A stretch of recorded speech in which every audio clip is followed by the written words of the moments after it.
నమస్తే, నేను సిరి. YCP MLA కండువ మర్చిపోయారు. దీంతోనైతే జగన్మోహన్ రెడ్డి గారికి కోపం వచ్చింది. దీంతో జగన్మోహన్ రెడ్డి గారు మరి కండువ మర్చిపోయినట్టే పార్టీ కూడా మారుతున్నావా అని చెప్పేసి అడగడం జరిగిందని చెప్పేసి మనకు తెలుస్తుంది. సో దీంతోనైతే అట్లా అడగంగానే ఆ ఎమ్మెల్యే కూడా సైలెంట్గా వెళ్ళిపోయినట్టు కూడా తెలుస్తుంది. మరి ఇప్పుడు ప్రస్తుతం ఆ ఎమ్మెల్యే మరి పార్టీ మారే అవకాశాలు ఉన్నాయా, అసలు ఇంతకీ ఏం జరుగుతుంది వైసీపీలో? సో ఈ అంశాన్ని మనకి వివరించడానికి మనతో పాటు ఉన్నారు ప్రముఖ సీనియర్ జర్నలిస్ట్ జగదేవ్ గారు. నమస్కారం సార్. నమస్తే సార్, వైసీపీలో ఇప్పటికే చూస్తున్నట్టయితే అసలు ఖాళీ అయిపోతుంది. ఆల్మోస్ట్ పెద్ద పెద్ద అంటే ఎవరైతే వైసీపీ స్టార్ట్ అయిందో అప్పటి నుంచి ఉన్న వాళ్ళు కూడా రాజీనామాలు చేసి బయటకు వస్తుండ్రు. ఇప్పుడు ప్రజెంట్ ఉన్న ఎమ్మెల్యే ఎవరైతే చంద్రశేఖర్ ఉన్నారో వాళ్ళు అంటే పార్టీ కండువ మర్చిపోవడంతోనే జగన్మోహన్ రెడ్డి గారికి కోపం వచ్చింది. దాంతోనే ఆయన ఒకంత అసహనం వ్యక్తం చేసి ఎందుకు మర్చిపోయింటి అన్న అడిగినా కూడా సైలెంట్గా సమాధానం చెప్పకుండా వెళ్ళిపోతే ఇప్పుడు దాన్ని ఎలా అనుకోలేదు, నిజంగానే పార్టీ మారుతున్నారా ఏంటంటారు అసలు? ఇప్పుడు జగన్మోహన్ రెడ్డి గారు 11 మంది ఎమ్మెల్యేలతో అసెంబ్లీకి ఎట్టకేలకు అడుగు పెట్టారు. సో అడుగు పెట్టినప్పుడు అసలు ఆయన అడుగు పెడతారా పెట్టరా? ఎందుకంటే ఆయన చేసిన డిమాండ్స్ ఎలా ఉన్నాయంటే, మొదటిది ప్రతిపక్ష హోదా ఇవ్వాలి, రెండవది ముఖ్యమంత్రి గారికి ఎంత టైం అయితే మాట్లాడే సమయం ఇస్తారో నాకు అంతే టైం ఇవ్వాలి, తర్వాత ఇంకా ఇలా గుంతెం కోరికలు చాలా ఉన్నాయి. వీటన్నిటి మీద కూడా ప్రభుత్వం ఎక్కడ స్పందించలేదు. అండ్ మోర్ ఓవర్ ఆయన అసెంబ్లీకి వచ్చి పోరాడి ఇలా మైక్ ఇవ్వకపోయినా చెయ్యెత్తి వెనకాలెక్కడో కూర్చొని ఆయన ప్రయత్నం చేసి ప్రజల కోసం నా గొంతు వినిపించాలనుకుంటున్నానని ఏదైనా ఇష్యూ చేసి రాద్ధాంతం చేస్తే కనీసం గుర్తించేవాళ్ళేమో. అదేం కాకుండా తాడేపల్లి ప్యాలెస్లో ఉంటేనే ఇంటి వద్దకే పరిమితం అయిపోతూ ఈ విధంగా డిమాండ్ చేయడం అనేది చాలా మందికి నచ్చట్లే. ఈవెన్ ప్రజలకు కూడా. ఈవెన్ నిన్న ఎవరు మన షర్మిలా గారు కూడా ఏమన్నారు, మాకు ఒక్కడు కూడా రాలేదయా, నేను 11 మందితోనే గెలిపించారు, దానికోసం నువ్వు కనీసం అసెంబ్లీకి వెళ్ళు, మాట్లాడు, మేము మాట్లాడట్లే, మేము పోరాటం చేయట్లే, 4 గోడల మధ్యన కూర్చొని కాదు, ప్రజల్లోకి రా, ప్రజల కోసం పోరాడు, ప్రతిపక్ష హోదా నువ్వు దక్కించుకో అన్నట్టుగా ఆవిడ మాట్లాడారు. ఇవాళ పవన్ కళ్యాణ్ గారు ఏమన్నారు, మీ చేసే కోరికలు ఏవైతే ఉన్నాయో అవి రాజ్యాంగ విరుద్ధము, మీకు అంతగా కావాలంటే జర్మనీలోనే ఎక్కడ వెళ్ళి మీరు ప్రతిపక్ష హోదా సంపాదించుకోండి అని చెప్పి కొంచెం ఎద్దేవా చేశారు. సో ప్రతి ఒక్కరు ఎవరైనా అలాగే మాట్లాడతారు.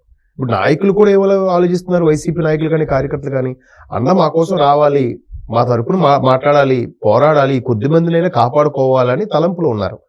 ఈయన ఏం చేస్తున్నాడు, క్రిస్మస్ తర్వాత వస్తా, న్యూ ఇయర్ తర్వాత వస్తా, సంక్రాంతి తర్వాత వస్తా, ప్రజల్లోకి వచ్చి పోరాటం చేస్తా అంటాడు కానీ రావట్లే. మొన్న మిర్చి దీనికి ఏదో వచ్చినట్టున్నాడు అంతే. సో అది కూడా గత ప్రభుత్వంలో ఎంత మిర్చి మద్దతు రైతు పలికారు, ఇప్పుడు ఎంత మద్దతు ధర ఎంత ఉందో అది తెలుసులేడు, అది వేరే విషయం. సో మొత్తానికి ఎలాగో ఒకలాగా వార్తల్లో నిలబడాలనుకునే జగన్మోహన్ రెడ్డి గారు ఏదైతే కూటమి ప్రభుత్వం ఏర్పడిన తర్వాత మన అయ్యన్న పాత్రుడు స్పీకర్ గారు కానీ ఆయన ప్రతిదానికి పంటి కింద రాయిలాగా తయారయ్యారు. ఆయన ఎందుకు, జగన్మోహన్ రెడ్డి గారు అండ్ కో ఏ కౌంటర్ వేసినా కూడా దానికి మంచి కౌంటర్ ఇచ్చే వ్యక్తి మన అయ్యన్న పాత్రుడు గారు. సరే ఆయన లేనప్పుడు, ఆయన గైర్హాజరైనప్పుడు కనీసం డిప్యూటీ స్పీకర్ గా ఉన్నప్పుడైనా వెళ్దాం అనుకుంటే అంతకు మించి ఆయన వచ్చారు RRR గారు. ఆయన రావడమే కాకుండా ఏమన్నారు, ఎవరైతే కంటిన్యూస్ గా 60 సమావేశాలకు 60 రోజులకి మించి ఎవరైతే గైర్హాజరు అవుతారో వాళ్ళది అనర్హత వేటు వేయొచ్చు, దాన్ని అనర్హత వేటుగా ప్రకటించే అధికారాలు కూడా స్పీకర్కు ఉన్నాయి, మేబీ ఇలా చేస్తామన్నట్టుగా చూచాయిగా ఒక హింట్ ఇచ్చారు ఆయన.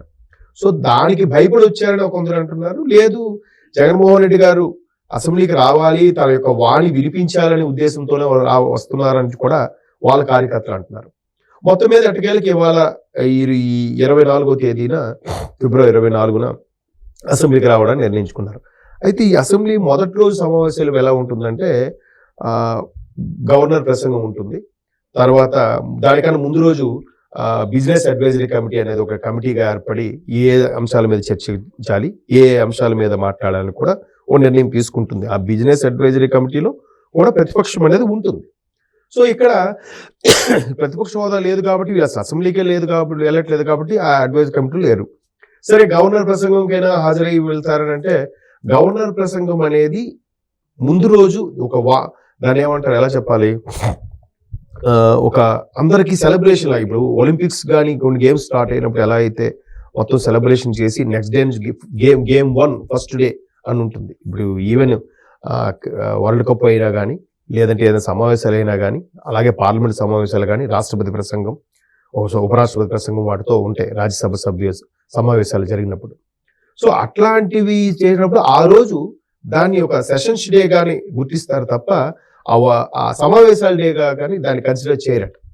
సో దీనికి ఈ రోజు గవర్నర్ ప్రసంగం అయిపోయిన తర్వాత సరే ఏదో అసెంబ్లీకి వెళ్ళాము, ఈ 60 రోజులు రావట్లేదు అనే దాన్ని మచ్చ తురిపేసుకుందాం, మళ్ళీ ఎలాపైనా పర్వాలేదు అని చెప్పి ధైర్యం చేసి మొత్తానికి వెళ్ళిపోయి అందరూ సంతకాలు పెట్టేసి 11 మంది ఎమ్మెల్యేలతో ఉన్న వాళ్ళు 11 నిమిషాలు కూడా లోపల లేరంట. ఆ హడావిడిలో ఉన్నారు వాళ్ళు. సో మేబీ అందువల్ల ఆ ఎమ్మెల్యే గారు కూడా కడువ మర్చిపోవచ్చు, తాడిపత్రి చంద్రశేఖర్ మన ఎర్రగొండపాలెం ఎమ్మెల్యే ఎవరైనా. సో అక్కడ మర్చిపోయిన విషయం పక్కన పెడితే ఎంత త్వరగా వెళ్ళి లిస్ట్ లో సంతకం పెట్టేస్తే ఆ అసెంబ్లీ సమావేశాలకు వచ్చాము, అటెండెన్స్ ప్రెసిడెంట్ సార్ అన్నట్టుగా వచ్చేద్దాం అనుకునేసరికి ఇక్కడ అది వాళ్ళు చెల్లదని కూడా తెలిసింది. ఈవెన్ సెక్రటరియట్ వాళ్ళు అదే తెలియజెప్పారు, అసెంబ్లీ సమావేశాలు ఉండే ఎంప్లాయీస్ ఉంటారు కదా వాళ్ళు కూడా తెలియజెప్పారంట. సో ఇప్పుడు ఈ హడావుడి కోపం ఇచ్చేలాగా ఎవరి మీద చూపించాలి, ఎవరి వైపు చూపించాలిగా. సో ఆయన కొండ వేసుకోవడాలు కూడా ఆయన మీద చూపించారు అంతే.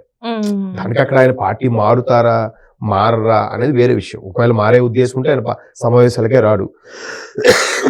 రెండోది మౌనంగా ఉండేవాడేమో, సైలెంట్ గా దేనికి వెళ్లకుండా. వచ్చారు కదా, వచ్చిన వాళ్ళని ఆన్సర్ చెప్పలేదు కదా, నలుగురిలో అలా అంత స్థాయి వ్యక్తిని నలుగురిలో అలా అడిగితే కొద్ది అవమానంగా ఫీల్ అవుతారు కదమ్మా. ఇప్పుడు చిరంజీవి గారు చాలా సందర్భాలు చెప్పారు, మంచి ఏదైనా ఉంటే పబ్లిక్ గా చెప్పు, చెడు అనేది చెవులో చెప్పమన్నారు.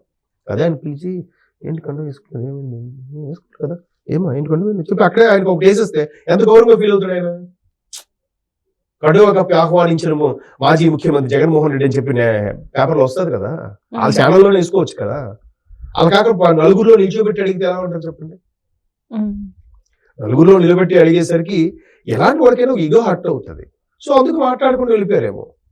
ఆయనే ఉద్దేశంతో అడిగాడు, అరే ఏదో ఒక సంతకం పెట్టేస్తే ఈ రోజు కన్సిడర్ అయిపోద్ది మనకి, ఇంకా సమావేశాలకు వచ్చినట్టే, మళ్ళీ సమావేశాల వరకు శీతాకాల సమావేశాల వరకు మళ్ళీ రావక్కర్లేదు, లేదా బడ్జెట్ సమావేశాలు అన్నీ అయిపోయాక కూడా ఎప్పుడు మధ్యలో వస్తాం లేకపోతే లేదు అనే ప్లాన్ వేసిన అతనికి ఇది చెల్లదు, ఇది పనికిరాదు అనే విషయం తెలిసేసరికి ఆ ఫ్రస్ట్రేషన్ ఆ చిరాకు ఎవరి మీద చూపిస్తారు. వాళ్ళ పార్టీ బాస్ ఆయన, YCP party boss Jagan. Boss అనేవాడు ఎప్పుడు ఏ సందర్భంలో ఎందుకు కోపం అవుతాడో తెలియదు. కోపం అయినా మనం పట్టించుకోవాల్సిన అవసరం లేదు, ఎందుకంటే ఆయనకు అధికారం ఉంటుంది. సో అలాగే నలుగురిలో అనేసరికి ఎవరైనా ఫీల్ అవుతారు. అంతెందుకు పిల్లలే పడట్లేదు, మా పేరెంట్స్ అంటుంటే నలుగురిలో అంటే నన్ను అవమానం చేశాడు అన్నట్టు షైగా ఫీల్ అవుతున్నారు. అలాంటిది ఒక ఎమ్మెల్యేని పట్టుకొని ఏది పార్టీ కొండ వేసుకోకపోతే ఎట్లా అని అంటే అది చాలా ఉంటాయి. సో అందుకు ఆయన మరి ఇంకేం మాట్లాడి అక్కడ సమాధానం ఇచ్చాడు అనుకోండి ఒక బాధ, ఇస్తే ఒక బాధ, ఇవ్వకపోతే ఒక బాధ. నాకే నువ్వు సమాధానం ఇస్తావు అని చెప్పి మళ్ళీ జగన్మోహన్ రెడ్డి గారికి ఈగో హర్ట్ అయితే, లేదు ఈయన సమాధానం మళ్ళీ రివర్స్ ఇచ్చి ఈయన వెళ్ళిపోతే అక్కడ ఉన్నదే 11 మంది, ఇంకా వాళ్ళు 10 మందికి వచ్చేస్తారు. ఇప్పటికే ప్రత్యేక హోదా ఇవ్వట్లేదు, మాట్లాడడానికి టైం ఇవ్వట్లేదు, నన్ను ఎవరు గుర్తించట్లేదు, నాకు సెక్యూరిటీ సరిగ్గా ఇవ్వట్లేదు అని బాధపడుతున్నాడు ఆయన. జనరల్ గా మాజీ ముఖ్యమంత్రికి అవన్నీ ఎందుకు ఇస్తారమ్మా? ముఖ్యమంత్రి హోదాలోనే నాకు మళ్ళీ అన్ని కావాలని అంటే ఎందుకు ఇస్తారు? అది కాదు కదా. సో దానితో మళ్ళీ ఆయన ఏమంటాడు, మళ్ళీ మా టైం వస్తుంది మేము చూపిస్తాం, పోలీసులు గొడ్డలు కూడా తీసి కొడతాం, ఈసారి నెక్స్ట్ వస్తే 30 ఏళ్ళు నేనే సీఎం అని అంటుంటే ఉన్న పోలీసు వాడు కూడా హెల్ప్ చేయాలనుకున్నాడు కూడా చేయాలనిపించింది కదా. ఆయన ఏమనుకుంటాడు, మన డిపార్ట్మెంట్ ఇలా అన్నాడు ఆయన, సరే మనం ఒక్కసారి ఆపరేషన్ దుర్యోధన సినిమా అదే కదా కాన్సెప్ట్. పోలీస్ అనేవాడు ఒక్కసారి పక్కకు తప్పుకుంటే వీళ్ళకి రక్షణ ఏది? వీళ్ళకి ప్రజలోకి ఇప్పటికే రావట్లేదు, ఆయన ప్రజలోకి రాగలరా? సో మేబీ ఆయన చంద్రశేఖర్ గారు హడావిడిలోనో ఇంకే విషయంలోనో మర్చిపోయి ఉండొచ్చు. ఇప్పుడు అక్కడే వేరే వాళ్ళ దగ్గర తీసుకుని కొండ కప్పెత్తే అయిపోయింది కదా. చిన్నపిల్లలు ట్రీట్ చేసినట్టు అరే ఐడి కార్డ్ ఎంత స్కూల్లో ప్రిన్సిపాల్ అడుగుతుంటారు చూసారా, నీ ఐడి కార్డ్ వేసుకునేదిరా, ఇలా నువ్వు గాడు కూర్చేయరా, ఇక్కడ నిలబడరా అన్నట్టు. అట్లా ఎమ్మెల్యే స్థాయికి అడిగితే ఫీల్ అవుతారు కదా, అది జరుగుండొచ్చు maybe. Right right, thank you so much.